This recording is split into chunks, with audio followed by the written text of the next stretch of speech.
All right, back again with another movies I've watched recently. Now, this one is going to be shorter than the other ones because I only have 20 here. I'll reduce the amount of films for each video from 30 to 20 just because I don't have enough time to watch as many movies as I would like to anymore at the moment. So this will be, at least for a couple of months, this will be like 20 for a video. Sometimes they could be back up to 30, kind of depends. But yeah, I'll start off with, there's some really good stuff here. There's also some horrendously bad movies. Yeah, let's start with a good one. I watched for the first time The Taking of Pelham 123. This is the original. There's also a remake of this movie, but I don't really care about remakes and stuff like that. So also has really nice poster artwork here. Yeah, it's a thriller about British gangsters hijacking a subway train in New York. And it's very well made. It's by Joseph Sargent. I'm pretty sure I've seen something else by him, but I cannot remember off the top of my head what that would be. But yeah, it's a hostage movie.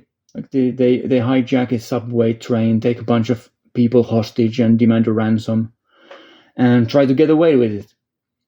It's very interesting. Like the plan that they have is quite intricate and well executed.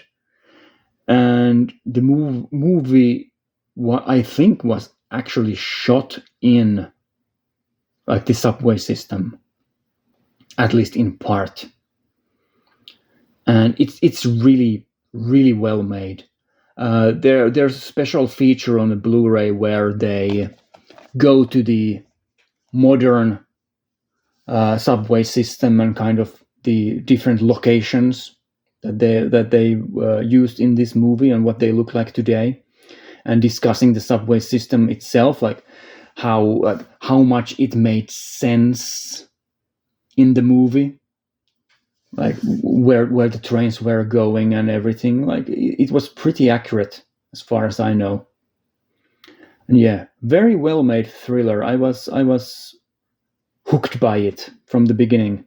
Great acting performances as well, especially by the main bad guy, who is he named here? Robert Shaw. Yeah, that's the guy. Very good stuff. I would give this like a solid 8 out of 10. Definitely worth checking out for anyone who's into like hostage situation movies and things like this. I also watched Serpico for the first time with Al Pacino in it, directed by Sidney Lumet. Now, I wasn't as high on this movie as I was expecting, because this is usually regarded as one of the top police movies of all time, thought of as a very kind of I don't know if I want to use the word realistic, because it's a fictional movie, but it shows a kind of side of police work that's very interesting. It's about Al Pacino's character, who is trying to be a good cop in a police precinct full of dirty cops, and he starts to fight against his like co-workers and everything. And of course, that doesn't end too well. The movie begins with Al Pacino having been shot, and kind of the movie tells the story of how we got to that point and then what happened after he got shot. And it's based on a real police officer, at least like in a part. Of course, it's a dramatization of that, but it's a good police movie. It's maybe a bit too long. It's 2 hours and 10 minutes. And I guess one of the problems I have with the movie is that really the only character in a movie who is interesting or well fleshed out in any way is Serpico, Al Pacino's character. I guess it's on purpose also because they want to kind of show this Serpico versus the world story. So it's on purpose that the different police officers that he's going against and so on are just kind of there in the background. You barely even remember their names or who they are. And they're just this kind of a faceless mass that Serpico is going against. So it is on purpose, but it also makes the viewing experience kind of duller than it could be, because there isn't really any villain or like multiple villains that you're kind of rooting against. It's the entirety of the police force except for this one guy. And there's some drama in this movie that is kind of unnecessary. There are a couple of women that Serpico dates, and one of them that he gets really serious with, but like they could have cut some of that out. It doesn't really bring much of anything interesting to the movie. Of course, if you cut them, then you lose like the only female characters in the whole movie that are like in any way important to the storyline. So you probably don't want to do that, but for a police movie, I think some of the drama in this is kind of unnecessary and just makes the movie longer than it should be. Yeah, Serpico, it's an interesting. I'd give it like a solid 7 out of 10. I was expecting to be blown away by it. It could be that I wasn't as impressed by Serpico because I watched it like back to back with Narc. I had Narc in the last movies I watched recently. Video. I watched these two. I watched Narc on a Sunday and Serpico on a Monday, and that was the cutoff point for these two videos. I just have the movies randomly here on a stack, so they aren't in the order that I watched them in. But yeah, Serpico is not as impressive as I was hoping for. It has a reputation, but yeah, it's all right. Next up, well, the movie that's definitely worse than Serpico, I watched Thanksgiving, which I have no idea how it is a rated 15 movie. It's an incredibly violent and gory horror movie, directed by Eli Roth. And if you know Eli Roth's movies like Cabin Fever and Hostel, you know what you're getting. Like, this is incredibly violent and dark. Now, is it great? Not really. It's pretty good. I was enjoying my time with it. It's very predictable. It's a modern horror movie. You know exactly who the killer is very early on in a movie.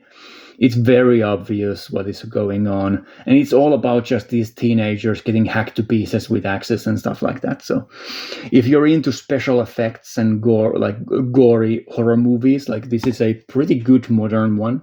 Eli Roth definitely has an old school attitude when he makes these movies, so this is not some modern teenage jump scare nonsense. I hate those types of modern horror movies, so this is definitely a solid 6 out of 10 horror movie for me. Also, not that many movies that take place during Thanksgiving, so yeah, I watched that. We don't celebrate Thanksgiving over here. It's an American thing, but we watched that a couple of days after Thanksgiving had gone by in America. Yeah, so there you go, Thanksgiving. Another horror movie. This is a recent one. This is from 2025. So pretty recent one. It's Lake Jesup. It has a subtitle. Not subtitle. What was it called? The full title is Lake Jesup Bone Crusher's Revenge, I think. And Bone Crusher is the giant alligator that they're going against. Is it an alligator or a crocodile? It's an alligator, yeah. Yeah, it's set in Florida, so of course it's an alligator. So yeah, this is a alligator monster movie set in Florida. There is this guy. He's a convict. He's trying to clear his name. He has a daughter. The daughter has a kid. And they have some family problems. And whatever. It's a movie about a giant alligator. Who cares about the drama? And it's not great. It's all right at times. It's very cheaply made. Like the alligator effects are, wow, they are like hand puppets in a pond of water level special effects at times. Not great, but there are some like actual like shots of real animals and stuff, I'm assuming, in the movie as well. The actors are pretty bad, but what do you expect from a movie like this? And yeah, it's a giant alligator movie, low budget movie, and I'd give it like a 4 out of 10. It wasn't the worst one I've seen. It's definitely better than many of the like Sci-Fi Channel CGI movies. But yeah, not great. I don't know why I watch these modern monster movies expecting to see something good. Like sometimes I've had some positive surprises, like Swamp Shark. I thought was actually pretty funny, and like Hot Spring Shark Attack. That was a pretty funny like parody movie. But yeah, usually they are just not that great.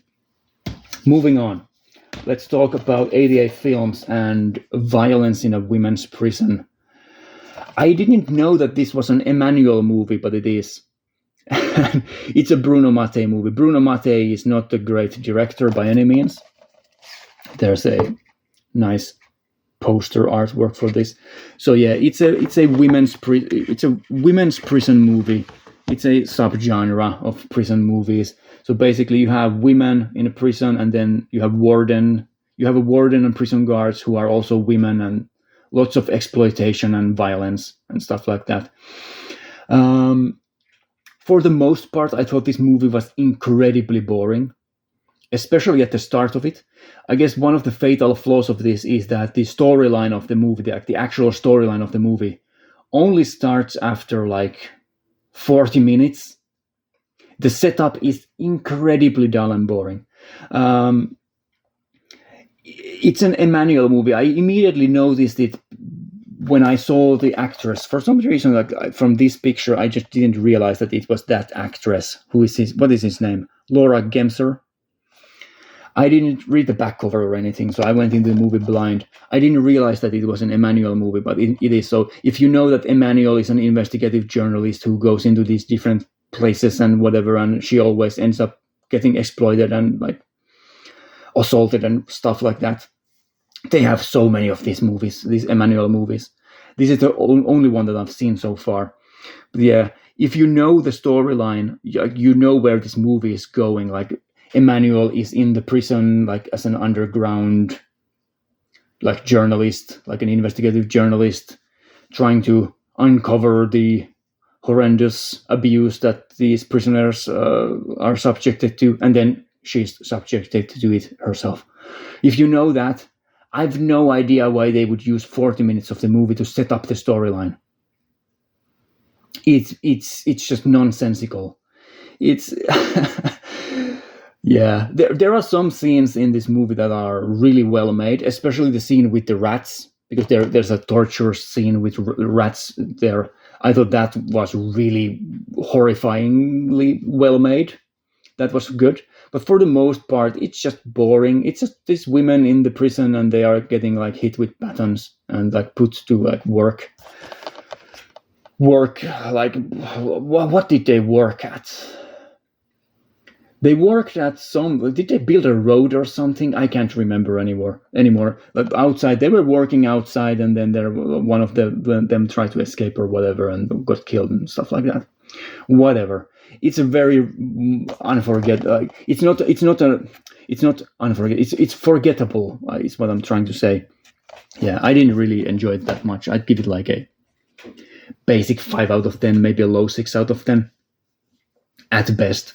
Dull, boring, some great horror scenes in the middle of it, but yeah, for the most part, just really boring stuff. Unfortunately, it's usual. This is usually my reaction to many of these Italian exploitation movies. Right, moving on. What should we do next? Should we do some good ones next? Let's do Criterion. I have 3 Criterion movies here. I watched Detour. I needed some short movies to watch. So I watched Detour and My Man Godfrey, which are both pretty short. So Detour is by Edgar Almer. It's 70 minutes long. Zero budget, like noir movie. Very good. Like incredibly good. Like this was made for a couple of $1,000 in 1945. And it has aged really well. It tells the story of this guy, and he hitchhikes, and then the driver dies. He didn't kill the driver. This is early on in the movie, it's not a spoiler. And the driver dies, and he doesn't really know how to react to that.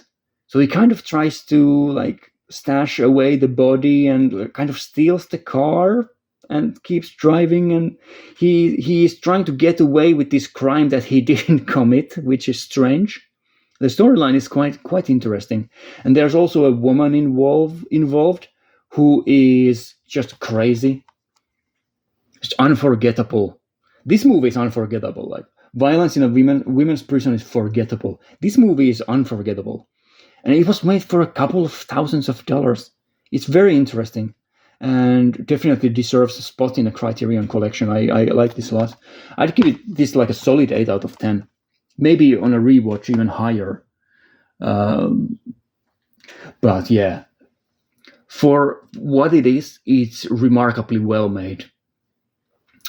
Yeah, then I also watched My Man Godfrey, which is like 90 minutes. It's also an old one. It's from the 1930s. It's like a screwball comedy. It has this homeless man who is recruited to be a butler for this rich family. And I really enjoyed the movie at first. It starts with this sort of sister duo trying to find a homeless man because they are in this like rich people party where there are these dares that you have to like complete missions to try to win a prize, and one of the things that they have to do is like get a homeless person to come with them to the party. So they recruit this homeless guy, and from there the storyline just keeps getting crazier and crazier and crazier. I really like the opening of the movie. Now, when the main part of the movie begins with this guy as the butler, then the movie kind of starts losing me a bit because the family is so obnoxious. Like all of the characters, it's a screwball comedy. Yeah, I know, like it's on purpose. All of the characters are so over the top, especially the mother of the family, who is just this high-pitched, like shrieking, like hysterical mother, just this like diverse from reality type of person, so over the top, so annoying. And then one of the daughters is this really melodramatic, over the top, like swooning old school Hollywood female character, and I just don't like the characters at all, except for the butler. He's great. But yeah, the rich people in this movie, they go so over the top with the with the characters that it kind of lost me. But yeah, I'd give this a solid 8 out of 10 as well. Many people rate this much higher, especially if they are into this style of screwball comedy. But I don't know. Maybe I'll rewatch it at some point and get more out of it as well. Another 8 out of 10 Criterion movie. This is going to upset some people, probably, but I watched Repulsion for the first time, Roman Polanski's Repulsion. And I didn't think that this was as great either as many people praise it to be. It's a psychological nightmare movie. It reminded me a lot of Eraserhead. It's like a female version of Eraserhead. Of course, Eraserhead is much later. It's from the late 70s, but when was Eraserhead released? Like 77, 79, somewhere in that region. So it's much later than this. This is from the 60s. But yeah, Some of the great parts about this is that it has a Catherine Deneuve performance in it that is very, very, very strong. Great actress. It's basically a movie about Catherine Deneuve living in this apartment.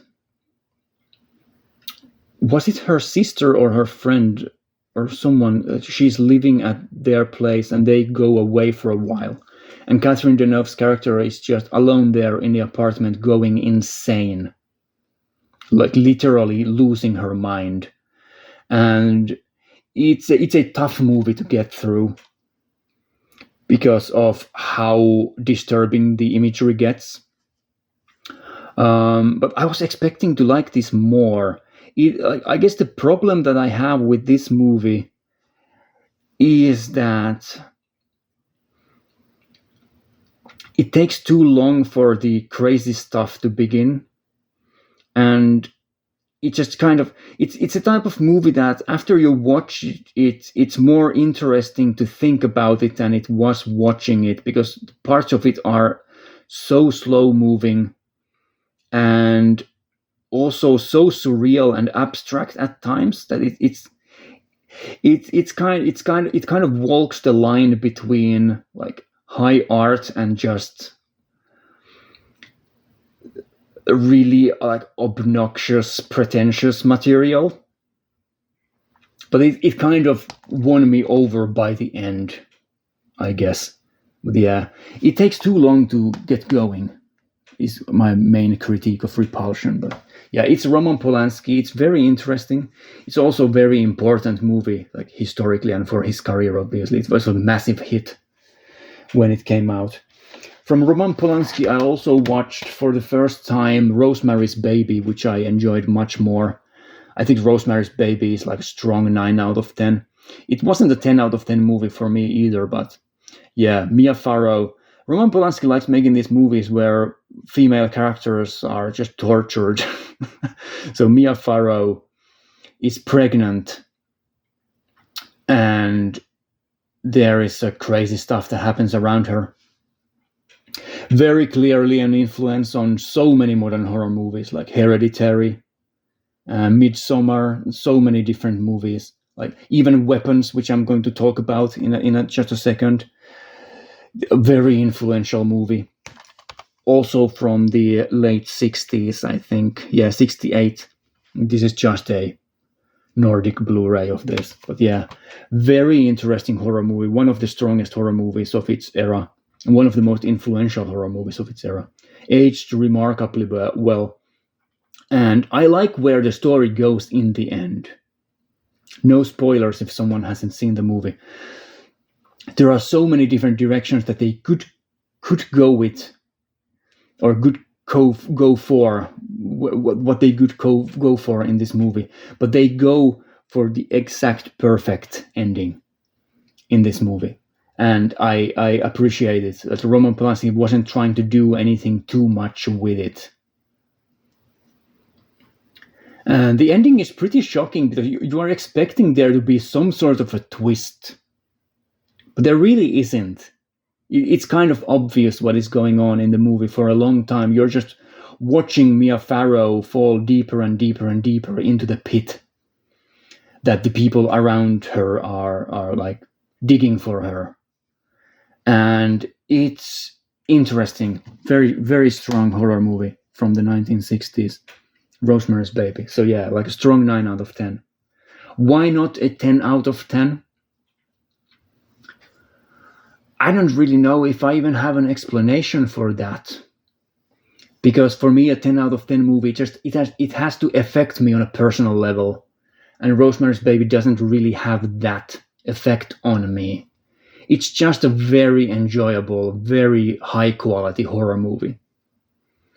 But it doesn't personally affect me. I can see why for many women this is this is their favorite horror movie, or one of their favorite horror movies, because it deals with this sort of subject matter that I guess would affect a female viewer even more strongly than it does me as a burly grown man. But yeah, I could see myself giving it a 10 out of 10 if I rewatch it, but yeah, not at the moment.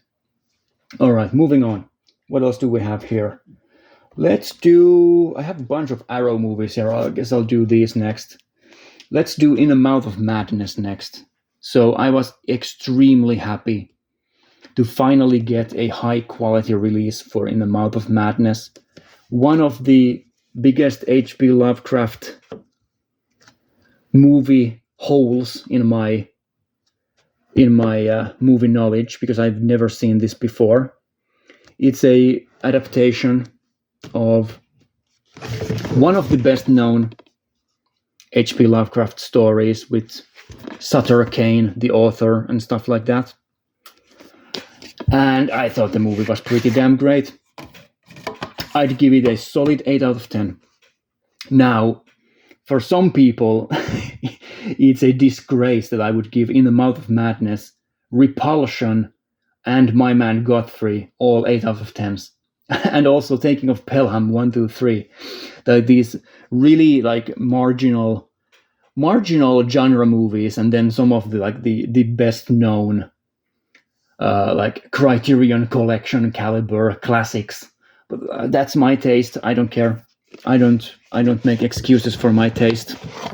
I stand behind every word I say, and except for when I accidentally say something that's incorrect, then I of course don't stand behind that. But when I state my own opinions on stuff, I always have explanations for them, and I stand behind everything. But yeah, I like this movie a lot. It is an absurd movie at times, very surreal. It has great performances by Sam Neill, who is, again, like in most movies, just playing himself.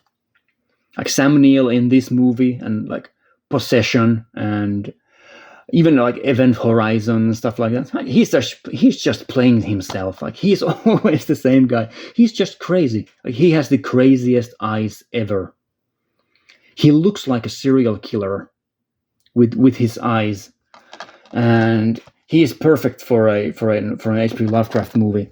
So yeah, what does this movie deal with? It's about an author who is writing a book that is kind of becoming a reality, and there are some sections in this book that are so imaginative with the imagery.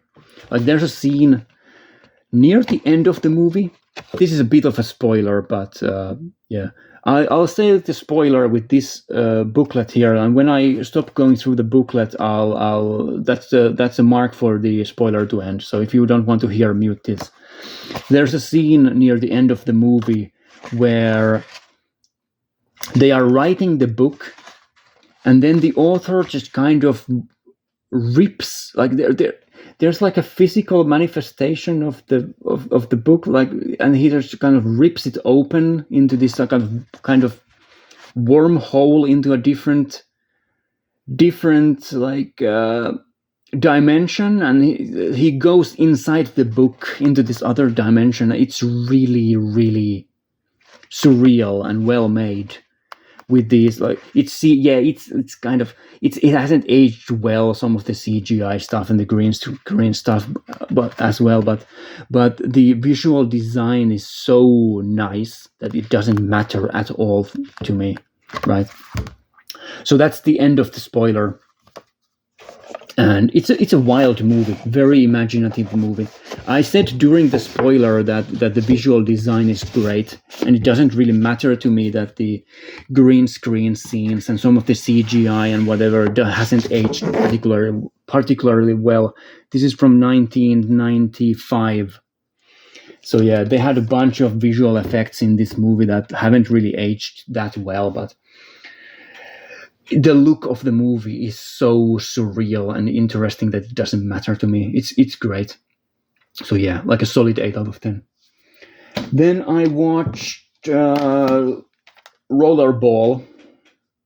the original one. I've also seen the remake, which I hate. It's the one with LL Cool J in it.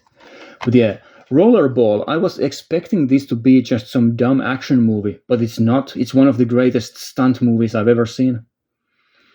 It's about this futuristic sport where people are just playing like they are in a roller skate rink and just killing one another.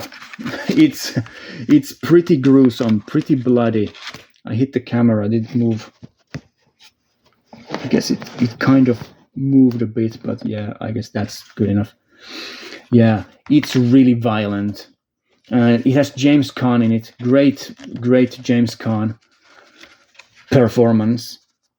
Very underrated. He doesn't do a lot of like over the top acting. He's known for many of his over the top performances, like in The Godfather, where he's like the hothead and stuff like that. But in this one, he's really like laid back, almost like jaded. And it's an interesting movie.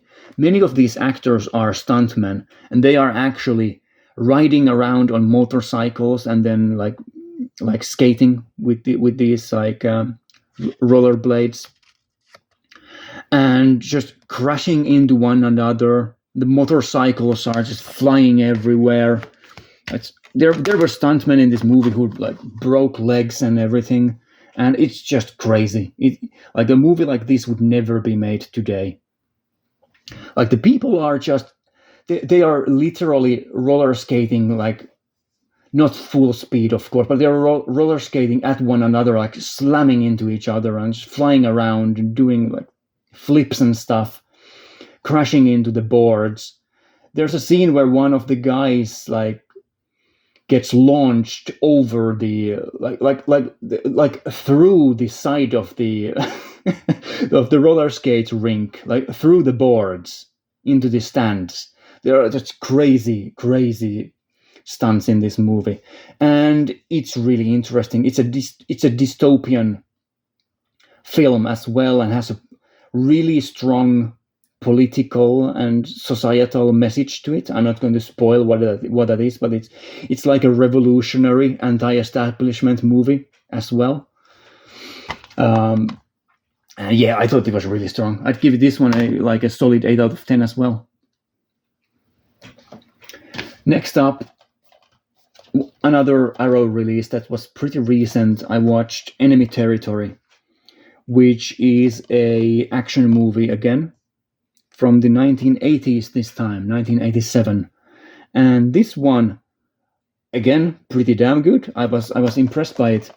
It has this sort of a gang violence thing going on, as you can probably tell. So there's this white guy who has to go into the wrong neighborhood because of work, and he gets stuck in this apartment complex with these gang members trying to kill him because he insulted one of the gang members, almost like by accident, and he's just trying to stay alive. There's this gang called the Vampires, and there's strange, almost like cult-like, almost like voodoo stuff going on, almost like supernatural things happening. It's very interesting, very fun. Low budget, and it shows, especially at the end. I think the ending of the movie is the weakest part of it. It's really fun up until the end, which is kind of dull. Like the final fight scenes are pretty poorly directed and everything, but like the indoor stuff at the apartment complex, him trying to escape. There are a couple of people who are trying to help him escape and stuff like that. I thought the characters were really fun, over the top. There's a white guy in a wheelchair living in the apartment complex, just filled with this kind of like gang activity and stuff. And it's really fun. Also quite politically incorrect at times, but who cares? It was the 80s. It's fun. So yeah, there's Enemy Territory. Enemy Territory. I'd give it like a strong 6 out of 10, low 7. Enjoyable movie. Not the greatest one out there, but definitely worth watching. Next up, One Radiance release. I watched. Why is this so light? Oh yeah, this is from the box set, so it doesn't have a booklet. So yeah, this is from the Dai Gothic 2 box set. I watched one of the movies. So this is Tokuzo Tanaka's The Haunted Castle. And I watched this because this is the shortest one in the box set. It's around 90 minutes long. And I like this one also quite a bit. Lots of movies in this video that I like. I'll give a 1 out of 10 to one of the movies after this, but so far so good. Only a couple of movies that I thought were pretty bad. The Haunted Castle. I thought this was just a fine horror movie. Like, it's a ghost movie. It has a kind of a gothic feel to it at times. Well, it's titled Die Gothic, the box set, but some of the movies in the box sets aren't like gothic horror movies. This is like one of the most gothic of the movies, with this like a candlelight, like moving around the corridors during nighttime in candlelight, and these really striking like color effects and everything. There's lots of interesting visuals in this movie. I think it looks really, really, really good. And yeah, it's a fun one. It has a magical cat in it. This is a cat. It is one of those cat ghost movies that Japanese directors did a bunch of in the even as early as like, what would be the first one? Is Kuroneko one of the first ones? No, there has to be earlier ones. Kuroneko, when was this released? This is from '68. I like this type of ghost movies. They did a bunch of these back in the day in Japan. So this is in that tradition, and I thought it was really enjoyable. I also, the cat in this movie is great. There are some really, really funny sequences with the cat like flying into the woods and stuff. It's hilarious, but it's also like a really enjoyable horror movie. It's not just, haha, it's funny because it's like weird old stuff that hasn't aged well. I enjoyed this one a lot, so I'd give The Haunted Castle like a strong 7 out of 10. Right, let's do the most horrifying horror movie that I've ever seen in my life next. So I watched Jack and Jill, the Adam Sandler movie. Now, this is horror. If you want a horror movie for Halloween, Jack and Jill, oh my god, this is the most horrifyingly bad movie I've seen in a long time. And I say that knowing full well that in the last video I had like Treasure of the Ninja, and I gave that 1 out of 10. This is a different type of horror. It's Adam Sandler, two of them. Two Adam Sandlers doing the worst Adam Sandler movie stuff ever in the history of Adam Sandler movies. Cross-dressing comedy. Like, Adam Sandler's female voice is awful. It's so awful. And I don't know. There are maybe 2 sections in this movie where I laughed, like really laughed. One of them is this poor pony getting tortured by Adam Sandler. That was pretty funny, like body horror comedy. But other than that, it's torture. It's pure torture. It's 1 out of 10. It's one of the worst movies ever made. It won, I guess, does it still hold the record for the most Razzies trophies ever in a single year? I think it won every category. Is that right? I remember hearing that Jack and Jill is the most notorious Razzies movie ever. Did it win every category? It must have been close to that at least. It must have won like at least a dozen Razzies. Like it's so bad. It's so bad. It's unbelievable. It is unbelievable. It is a true 1 out of 10. All right, moving on. I have a couple things to show here, and then 3 movies that I don't have physicals for.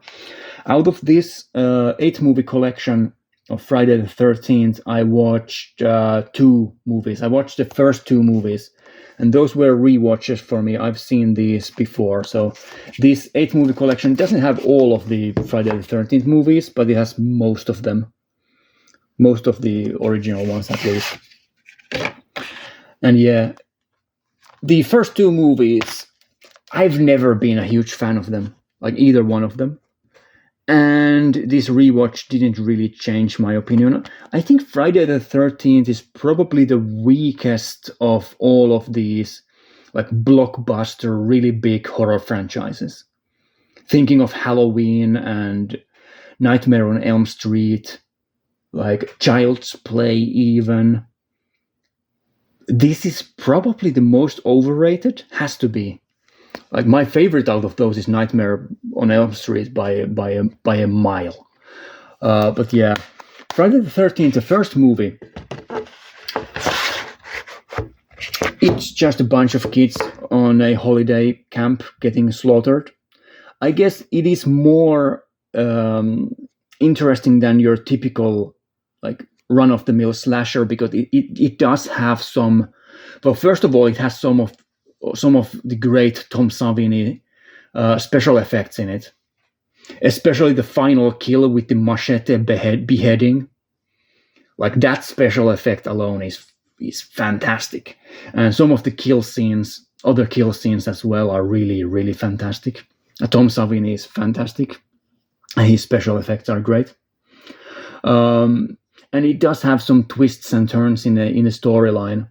And the female actor who plays the mother of Jason is really good, like a well-regarded actress. I can't remember what she was in before Friday the 13th, but she was in some classic, like really high quality Hollywood movies before this movie.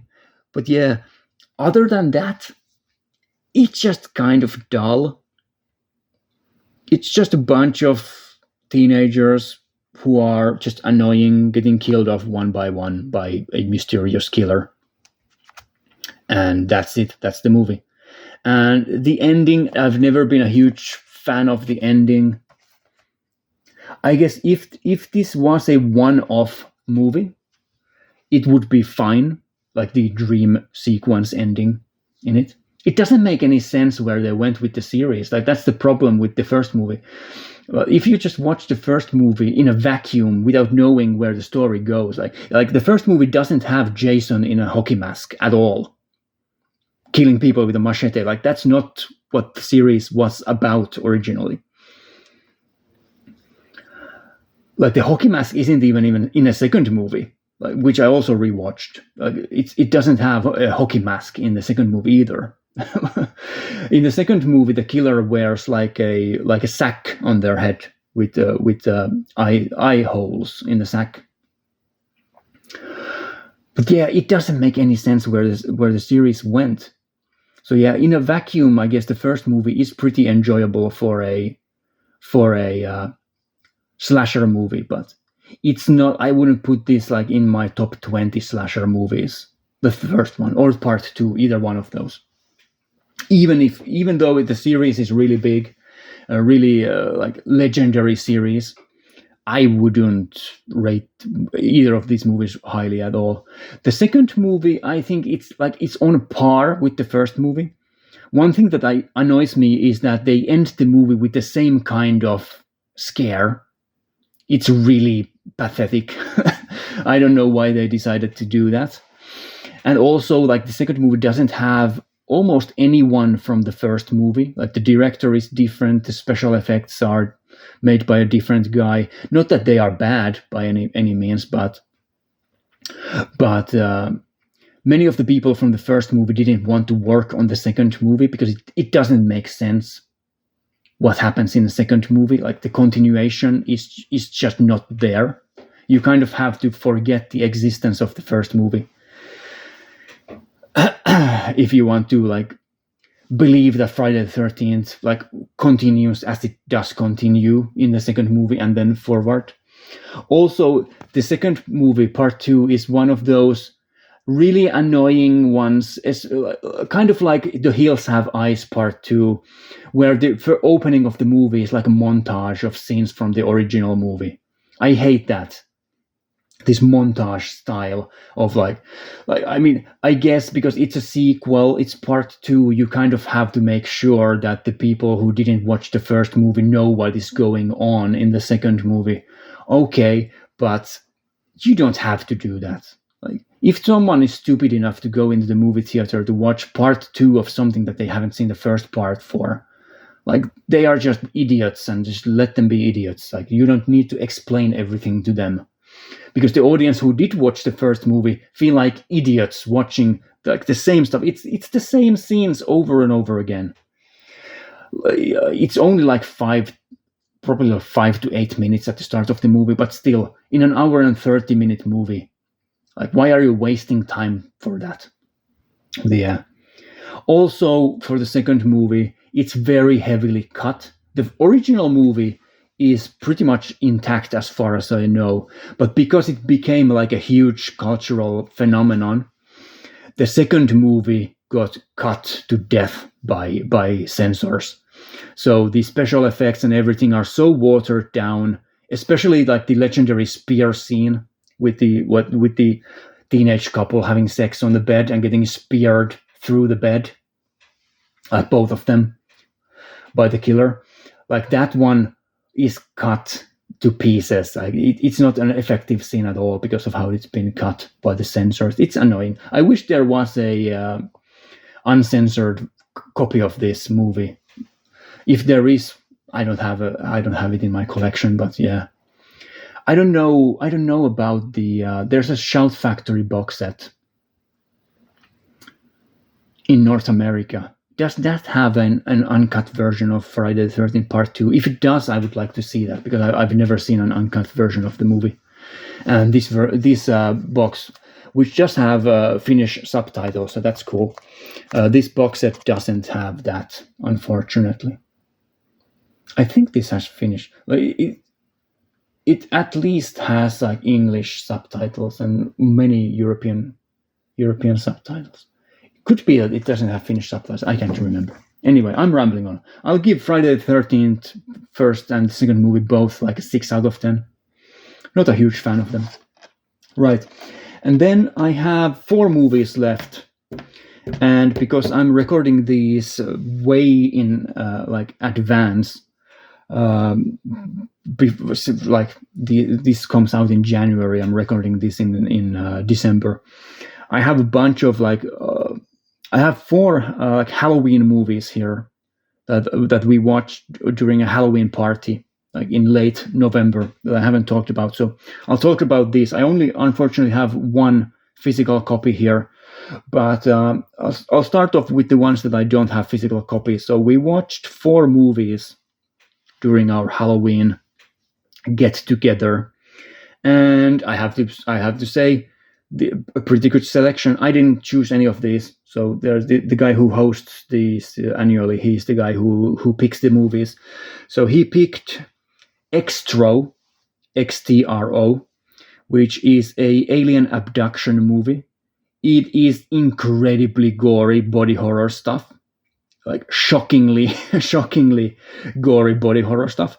There's a scene early on in a movie where a grown man crawls out of a woman, like kind of gets like is born from out of the woman. A grown man crawls out. It's very graphic. It's awful, but it's also so well made with practical effects and so detailed that it's kind of hilarious how they did it. Like, this movie is incredibly gory and just strange, surreal. And it's kind of hilarious because the director, there are a couple of people who directed it together. They've said that there is no really reason for any of the surreal elements in the movie. So there's a scene, for example, where like there's these dolls and these like kids' toys that come to life and whatever. And why is that in the movie? It's in the movie because the directors were high when they wrote the movie and thought it was cool. So it is something. Like, Xtro is a movie that you have to see to believe it. And the alien abduction stuff is just crazy in the movie. And there's some really, really dark family themes in this one.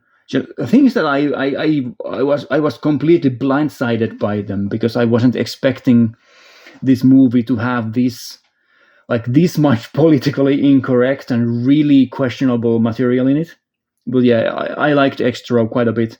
I liked it more than many of the other people at the get together. But yeah, I'd give it like a solid 6 out of 10, maybe a low 7, which is a very high score for this type of movie.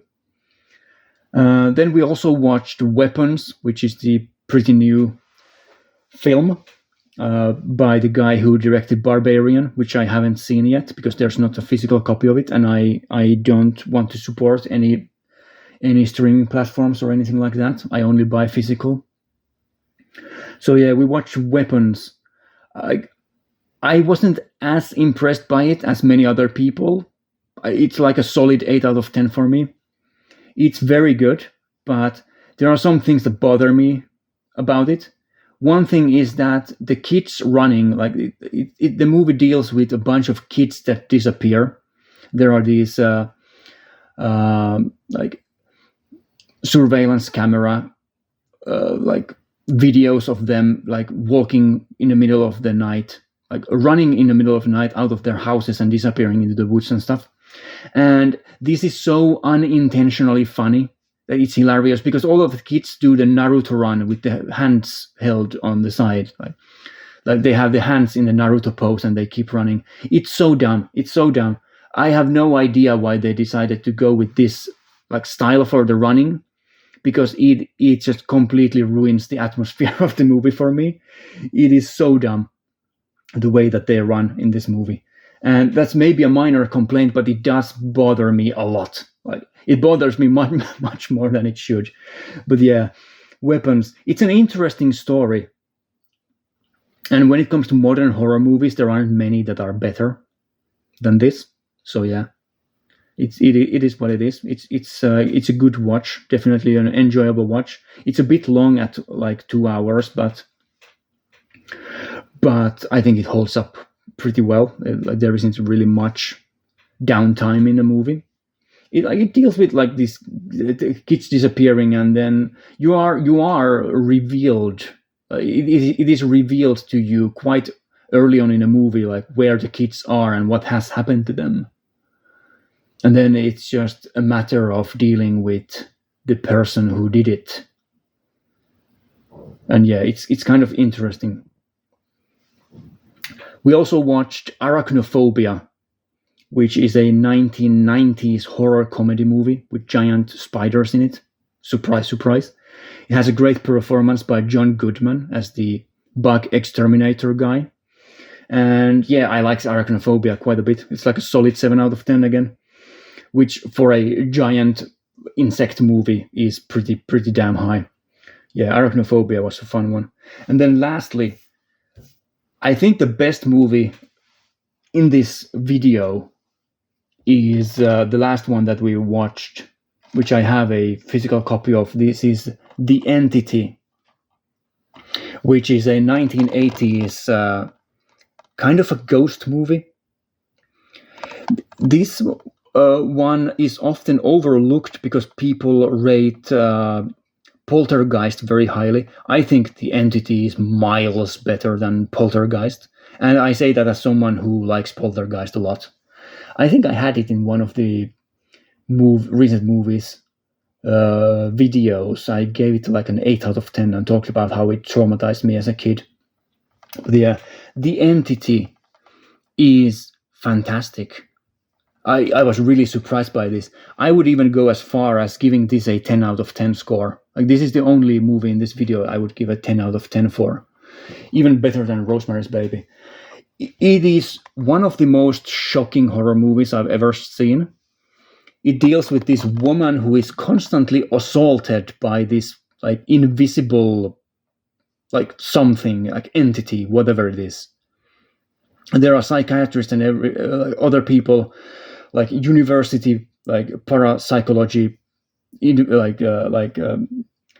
parapsychology researchers and whatever, who are trying to figure out what is going on, and they don't believe her in the beginning that it's real, but then they see it with their own eyes. So there's sort of an empiric evidence for the entity actually existing, and it's very interesting. And the scenes where the woman is assaulted by the invisible being are incredible. They are so violent, but it's just a woman like flopping around on the floor with like really strong music playing in the background. The acting is incredible, and the ending sequence where they try to trap the entity. They built this massive contraption in this like school gym where they try to trap it. The special effects in that sequence are just insane. It's just mayhem.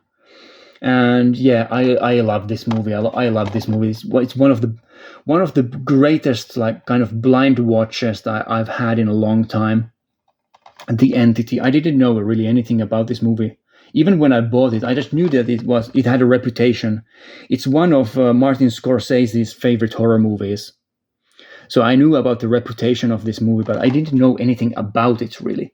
So it was really shocking. And there is no like build up in this movie. Like the movie starts with the woman getting assaulted by the entity. Like there is no exposition here. It's really shocking how they do it. But yeah, it's a fantastic movie. And that's it. I only had 20 movies here. Like usually I have 30, but I still almost did an hour. So there you go. 55 minutes on 20 movies. Hope you enjoyed it. I'll be back again next week with something else. Bye.